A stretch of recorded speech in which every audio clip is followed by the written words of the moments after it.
Jana kwenye compound, kwenye maeneo au kwenye ofisi za Baraza la Maaskofu Katoliki kulikuwa na mikutano.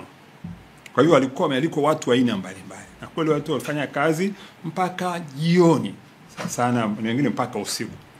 Maeneo ya Baraza la Maaskofu kuna sehemu ya watu kupata chakula, kupata vinywaji, na tunashiriki tukiwa kwenye maeneo ya baraza. Sasa Father akiwa anafanya mazungumzo na wenzake, alitoka pale akiwa anaenda Maliwato. Alipofika huko akakutana na vijana wawili waliofanya jaribio la kudhulumu uhai wake. Na waliofanya kitendo hicho wanaonekana walikuwa well trained, kwa sababu walipiga pale ambako ukitaka kuondoa binadamu na unapiga pale. Walipiga kwenye na ya ndani sana sitayasema kwa sababu kwa kweli ameumia. Hali yake ya kitibabu sitaisema kwa sababu ni kazi ya madaktari kuisema ili nisiweke hisia au neno la kadhaa neno jingine, lakini kwenye hali yake kwa sasa hivi bado nipende kusema ni tata kwa kweli, kwa sababu mpaka baada ya masaa 72 mpaka kati ya masaa 72 na masaa 96 kwenye maeneo aliyoumizwa ndio tunachoweza tukasema kulikoni, hali iko hivi au iko hivi. Kwa hivyo kwa sasa yatosha kusema kwamba ameumizwa, na kuumizwa kwake sana huko na damu, amemwagika damu sana. Kuna hisia za kusema kwamba labda mambo mengine sisitoi hizo hisia, lakini niseme tu yatosha kusema kwamba aliumizwa kwenye eneo la compound ile, na hali yake kwa sasa kwa kiasi madaktari wanajitahidi kwa uwezo wao wote, na tuatie moyo zaidi madaktari wako Aga Khan na wengine waweze kushirikiana katika hali hii ya kumhudumia kwa karibu. Na mimi ni mmoja wapo na mhudumia kwa karibu kama nilivyosema hapo awali, kwa sababu huyu ni babangu wa kiroho, ni mlezi wangu wa kiroho, niko naye karibu sana, na ni zaidi ya udugu, tunashirikishana mambo mengi sana. Na nilivyopata taarifa hizi kwa kweli hatukulala, tumejitahidi kwa uwezo wetu wote kuhakikisha tunajitahidi kurudisha uhai wake. Kama tunavyojua hakuna utajiri ulio mkubwa kama afya ya binadamu. Ndio utajiri mkubwa kuliko wote. Kwa hivyo uhai wa binadamu ukishatoka inakuwa ni basi. Kwa hivyo tupambanie uhai wa Father Kitima na uhai wa wengine wote. Sio kwa Father Kitima tu, wako wa Tanzania wengi sana wanaumia sasa hivi, wanapotea kwenye mazingira tatanishi yasiyoeleweka. Tutafute majawabu badala ya kukimbizana, sio mimi ni huyu ni yule, kumwaga hizi damu za Tanzania. Tutazoea hali hii. Ndio maana nimesema watanisamee sana wa Nigeria, singependa kutoa mfano huo, lakini tusitengeneze Nigeria nyingine tena Afrika. Nini kilitokea? Jana kwenye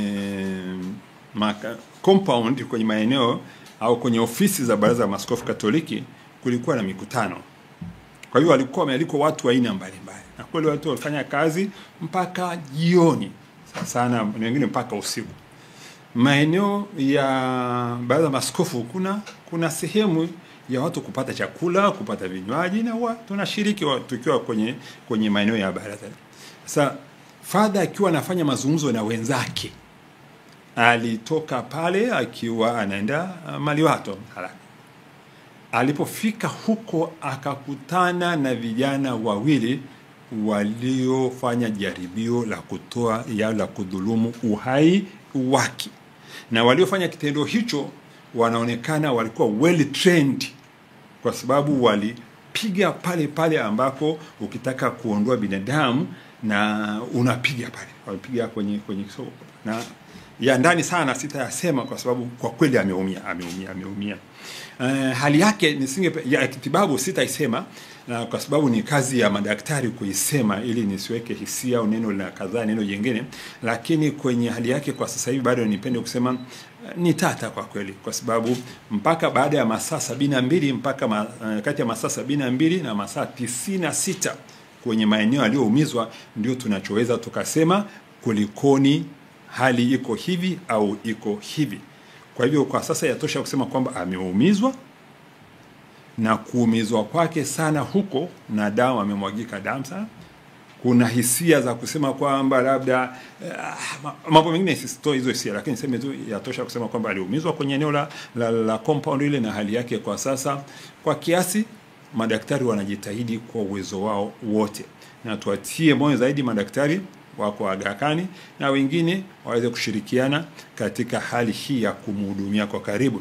Na mimi ni mmoja wapo na mhudumia kwa karibu kama nilivyosema hapo awali, kwa sababu huyu ni babangu wa kiroho, ni mlezi wangu wa kiroho, niko naye karibu sana, na ni zaidi ya udugu, tunashirikishana mambo mengi sana.